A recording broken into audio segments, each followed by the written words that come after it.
Okay, welcome back. It's time for another race in the South American Circuit SACS League.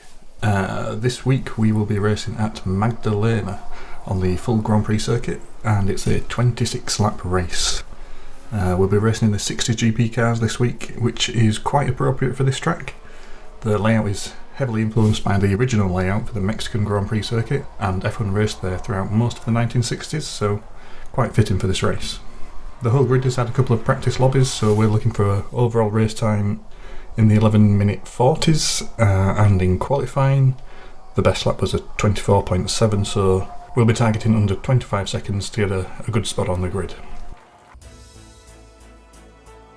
Moving into our lobby for the qualifying session then, we'll see some familiar faces. We'll also see a couple of absences. We're missing Mike Murphy and Ladog from the MMM team. Both of those guys have other commitments today, so we'll miss those in our usual fight for the podium positions. Pushing ahead regardless, it's a 1 minute session, so there is a chance to get a couple of laps in here. We're starting towards the back, so we're going to take the little shortcut on the club circuit just to give ourselves a little bit of space and hopefully prevent missing that second lap. I know my teammate missed his second lap last week by being at the back, so we've just used that shortcut as a precaution there. Moving into the lap, we've turned a little tight through the first corner, entering a little bit shallow, and we've done the same again for the hairpin, so that's not the ideal line. Moving into the S's, it's a good job we've got two laps this week, because that was pretty awful. Remember, we're looking for a 24.7 if we're looking for our best lap, and this lap was coming at a 25.6, so 9/10 off of our pace. We're going to need to improve that. On the second lap, we've gone strong through the first section. A much wider entry and tighter exit, although a little wide through the hairpin, and that's compromised our line into the S's, but we've held a good line in there, so we're not looking at a ultimate lap, but this is looking pretty solid. And a 24.9, that should be pretty good. That puts us in second place, just a couple of hundredths behind first place. Let's see how the last few places come through, but it looks like we've secured second on the grid, just ahead of NoChance. Okay, so quite tight at the top for the first two positions, and another group together in third, fourth and fifth position. Just a tenth between each of those, with Imperium and Pole rounding out the top 7. Looking forward to the race. We've had some pretty poor first laps in the last couple of races, so we're just hoping to get through nice and clean, get through the first lap without any damage. If we can do that, then we can start to build a race, start to look at that podium position again. It's quite clean through the first section, but we've taken a hit from behind there, and it looks like there's some chaos going on behind. Check our health, we're still on 99 health, so that's pretty good. Minimal damage taken from that incident, and we should be good to focus on going fast instead of focusing on recovering our race, which has been the tale for the last 2 rounds. We've got Minardi ahead of us. It looks like Imperium's made his way into third place, and it's up to us now just to focus on lap time. We're in a bit of clear air, so we'll focus on going fast for the next few laps. Let's have a look at that in slow motion. We're following NoChance here, who's just carrying too much speed into that corner. He was going to run wide as hit us. McVizn's collected him, and that's pushed him into the hay bale, and he's wide as well down the next straight. It looks like there's a couple of cars trying to take advantage on the inside there, and yeah, that's not an ideal start for NoChance. He's dropped down from a strong grid position in third place, and it looks like he's got a bit of a recovery drive today. On the other hand, let's follow Imperium through those first few corners. We see Stoner making a small mistake on the inside there, and then he manages to sweep around the outside of all of the trouble, resisting Paul, who's running him close, and he's swept through and found himself in a nice, comfortable third place. So that's an excellent first lap from Imperium, sweeping through the field, and he'll have to see if he can hold on to that podium position over the course of the rest of the race.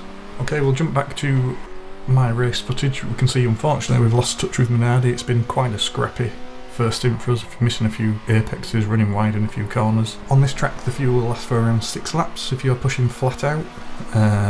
With a little bit of fuel saving, we can stretch that to 7, and with a 26 lap race, we'll look to do a 3-stopper, so that's 2 6-lap stints, 2 7-lap stints. I think we're going to push ahead and try and get some good track position, so we're going to put our flat out stints in at the start of the race. So coming into the pits, we can just about see Minardi ahead of us, and we'll take on fuel and tyres. We'll repair that single point of damage that we took as well. We've probably overfilled a little bit with fuel. We only need less than 90 to get over the line, but I'd rather have a little bit too much fuel than too little. We're going for a second short stint here, so we've not really gained much time on Minardi so far, but hopefully we can get some good times in during the stint and try and claw a little bit of time back. Moving ahead towards our second pit stop, we have clawed a little bit of time back on Minardi, but not a whole lot.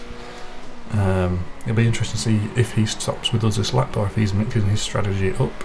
Hopefully we'd like to see him pull into the pits, although maybe the ground that we've gained has been a result of him fuel saving, and as we pull into the pits unfortunately he disappears down the pit straight, so it's a little bit unsure as to how much time we've gained on him. We'll be going for a full tank of fuel this time, new tyres, and we'll be going for a 7-lap stretch.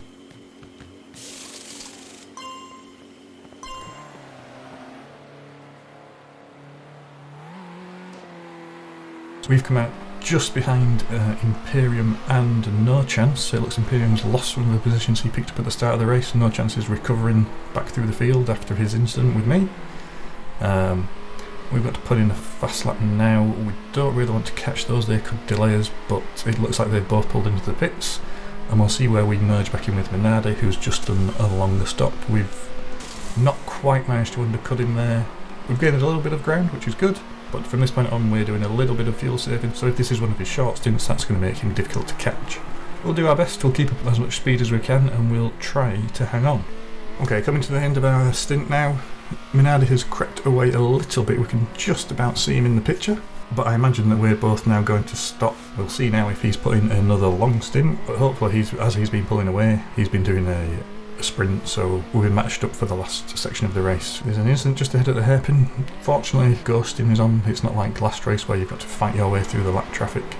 You can see Stoney just overtaking Paul there. I don't know if Paul had a corner cutting penalty, maybe he was going a little slow through the S's. Maybe he was just saving fuel. Into the pits for the last time, and we are reasonably tight behind Minardi. Tyres almost gone, fuel almost gone, that means we've used all that to the maximum. And now we are chasing him down for the last stint of the race. We've got a good gap between the cars behind, so it should just be a case of getting our head down. McVizn is currently just ahead of us, me and Minardi, but I think that means he's run the fuel strategy the other way, so he's probably going to come to the pits for a final short stint.